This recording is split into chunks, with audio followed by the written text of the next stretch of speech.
In the Heart of the Word, Reflections by Father Joseph Mary, SCTJM, on the daily readings from the Holy Mass, Monday of the 27th week of Ordinary Time, Memorial of Saint Denis, Bishop and Companions, Martyrs.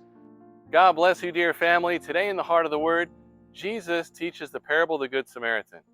In the Gospel, a scholar of the law asks Jesus, "What must I do to inherit eternal life?" Jesus says in reply, "What is written in the law?" Then quoting Deuteronomy chapter 6, verse 4, and Leviticus chapter 19, verse 18, the scholar answers, "You shall love the Lord your God with all your heart, with all your being, with all your strength, and with all your mind, and your neighbor as yourself." Jesus answers, "You have answered correctly. Do this and you will live." However, instead of humbly receiving the teaching, the scholar asks Jesus another question. "Who then is my neighbor?" Jesus answers with the parable of the Good Samaritan. A man falls victim to robbers and is stripped, beaten, and left half dead. A priest went down the same road, but he passed by. Likewise a Levite, but a Samaritan sees him and is moved with compassion. He cleanses his wounds, takes him on his own animal, and brings him to an inn, where he cares for him and even pays for his stay. Then Jesus asks, which of these three was neighbor to the robber's victim? And this is the key point. While the scholar asks, "Who is my neighbor?" Jesus asks, who was the neighbor to the man who needed help?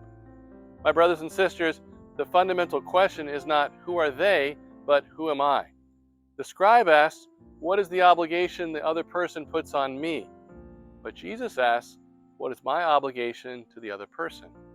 No matter who the other person is, I am their neighbor, which means they are my neighbor even if they don't want to be my neighbor. To love your neighbor as yourself means that we love not just our neighbors, but even our enemies. Because even if they are not my neighbor according to them, well, I am their neighbor according to me and what Jesus teaches. Love is the remedy that heals all wounds.